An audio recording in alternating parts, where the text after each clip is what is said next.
సభకి వేదిక మీద ఉన్న పెద్దలందరికీ ప్రత్యేక వందనాలు.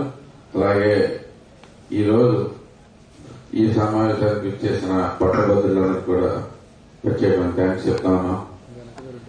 ఇది నిజంగా ఇప్పుడు ఇంతమంది ఇన్స్పైరింగ్ వక్తలు చాలా మంది చెప్పారు. దీనిలో చాలా ముఖ్యమైన విషయాలు ఉన్నాయి. అవన్నీ మనం ఒకసారి క్రోడీకరించుకుంటే సరిపోతుంది. మనం ఏం చేయాలని తెలుస్తుంది. జనసేన వాళ్ళు ఫస్టే చెప్పారు, మేము మీకంటే ముందుంటాం, మేము బాధ్యత తీసుకుంటాం, ఇది మా బాధ్యత, మా నాయకుడిని పంపించడానికి ఆయన త్యాగం చేశారు అని చెప్పేసి. సో ఇమీడియట్ గా మీకు పూర్తిగా టైం ఇక్కడ కేటాయించాల్సింది మమ్మల్ని కోరుతా ఉన్నాం. అలాగే బీజేపీ అధ్యక్షులు చెప్పారు, కొంచెం క్లిష్టమైన పరిస్థితులు ఉంటే పట్టభద్రులు అనగానే బద్దకస్తులు అన్నట్టుగా మాట్లాడుతున్నారు. చదువుకున్న తర్వాత తక్కువ ఓట్ల శాతం నమోదవుతుంది అనేది దీని మీద కూడా మనం చాలా సీరియస్ గా యాక్షన్ తీసుకుంటున్నాం.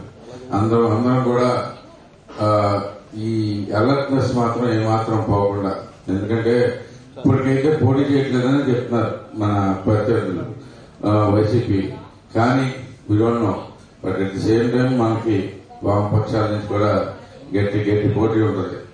అందుకని మనం ఎలా అయితే 2024లో ఎలక్షన్ చేశామో కలిసికట్టుగా ఉంటే ఎలాంటి ఫలితాలు సాధిస్తామో అంతటి మంచి ఫలితాలు ఈసారి కూడా మన రాజాన్నకి, అలాగే కూటమి అభ్యర్థి అయిన రాజాన్నకి ఇవ్వాల్సిందిగా మన గురువు నుంచి ప్రతిజ్ఞ చేసుకున్నాం. ఎందుకంటే మనం ఒక్కసారి ఏదో వన్ టైం ఆర్డర్ అయిపోద్ది. లేదంటే 53,000 మెజారిటీ అండి, 64% ఓట్లు మనం ఇక్కడ సాధించామంటే మామూలు ఎన్నికల్లో, పట్టభద్రుల ఎన్నికల్లో నిజంగా మనం 80 నుంచి 90% ఓట్లు గ్యారంటీ సంపాదించుకోగలిగాం, గ్యారంటీ. సో ఇందాక మీరు చెప్పినట్టు ఇక్కడ ఉన్న మగాళ్ళనే కాదండి, వీళ్ళొక్కలే కాదు. ఈసారి ఆడపిల్లలు ఇంకా కష్టపడి పనిచేశారు, ఇంకా కసిగా పనిచేశారు. వాళ్ళు ఇంకా చాలా కష్టపడ్డారు. సో వాళ్ళకి కూడా మనం ఈ విజయంలో భాగంలో ప్రతి ఒక్కరు లేదు, చిన్న లేదు, పెద్ద లేదు, ప్రతి ఒక్కరూ కష్టపడడం. అదే రకంగా అన్న కోసం కూడా పనిచేస్తామని చెప్పి మీకు తెలియజేస్తా ఉన్నాం. ఆలపాటి రాజాన్న అంటే నేను యాక్చువల్లీ గుంటూరు డిస్టిక్ లో చదివానన్నా, ఆర్వీఆర్ ఇంజనీరింగ్ లో.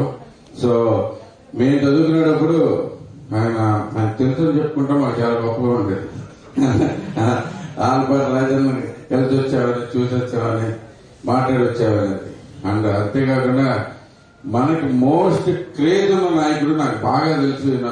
నాకు మోస్ట్ క్రేజ్ పరిచయం నేను ఉండకపోవచ్చు ఇప్పుడు వచ్చిన దాకా, కానీ ఆయన మీద మాత్రం విపరీతమైన క్రేజ్ ఉంది. గుంటూరు డిస్టిక్ మొత్తం తెనాలి ఒకటే కాదు, గుంటూరు టౌన్ లో కూడా ఈయన హవా నడిచేది మేము చదువుకునేటప్పుడు కూడా. సో అలాంటి నాయకుడు, ఎందుకంటే అందరికి అవైలబుల్ గా ఉంటాడు, ఏదైనా కానీ గౌరవ రీచబుల్ గా ఉంటారు. అప్పుడు చాలా ఈజీగా రీచ్ అయ్యేవాళ్ళం. ఎవరైనా కానీ చిన్న సమస్యల నుంచి ప్రతి దాని దాకా ఆయన దృష్టి పెట్టి సరైన సలహాలు కూడా ఇచ్చి ఊరికే కొట్టుకోనకుండా కూడా చేశారు మమ్మల్ని 2 నిమిషాల్లో. నేను పేదలకి కాలేజీలో. సో ఆయన నిజంగా మంచి వ్యక్తి, నాకు క్లియర్ గా తెలుసు. నాకు ఎందుకంటే నేను అక్కడ చదువుకున్నాను. ఆ 4 ఏళ్లు బీటెక్ చదివేటప్పుడు ఎంత ఎనర్జీలో ఉంటామో తెలుసు కదా. ఆ ఎనర్జీలో ఉన్నప్పుడు తెలిసింది ఏదైనా కానీ నిజంగా ఉంటుంది కరెక్ట్ గా మనకి పూర్తిగా. సో ఆయనతోటి ప్రయాణం అప్పటి నుంచి స్టార్ట్ అయింది. నాకు ఇక్కడికే ఈయన సెలెక్ట్ చేశారు తెలియగానే చాలా సంతోషం వేసింది. అండ్ అది అప్పటికప్పుడే నేను కాల్ చేసుకోవడం కూడా జరిగింది నాకు. సో ఈ విజయాన్ని మనం చెప్పినట్టుగా, ఇంతకు ముందు మనం అనుకున్నట్టుగా కలిసి పనిచేస్తాం. గుడివాడలో కొత్త కల్చర్ స్టార్ట్ అయింది, కొత్త రకమైన కల్చర్ స్టార్ట్ అయింది. ప్రతి ఒక్కరూ ప్రతి విషయం మీద ఒకే మాట మీద ముందుకెళ్తా ఉన్నాం. అలాగే ఈ విషయంలో కూడా అందరం కూడా కలిసి ముందుకెళ్లి ప్రతి ఒక్కరూ కష్టపడి పనిచేసి అన్నకి అత్యంత హైయెస్ట్ మెజారిటీ మన దగ్గర వచ్చేటట్టుగా అంటే ఇప్పుడు కృష్ణా జిల్లాలో మనకి 64% హైయెస్ట్ మెజారిటీ ఉంది. కృష్ణా జిల్లా 64% ఓట్స్ లో. అలాగే ఇక్కడ కూడా మొత్తం 33 నియోజకవర్గాల్లోనూ మందే హైయెస్ట్ మెజారిటీ అన్నకి తీసుకొద్దామని చెప్పి ప్రతిజ్ఞ చేసుకుంటారు. సెలవు తీసుకున్నాను. Thank you very much. MLA గారికి ధన్యవాదాలు తెలియజేస్తా ఉన్నాం. అలాగే వారు ఏదైతే రాజేంద్ర ప్రసాద్ గారికి మాట ఇచ్చారో ఆ విధంగా తప్పనిసరిగా మీ నాయకత్వంలో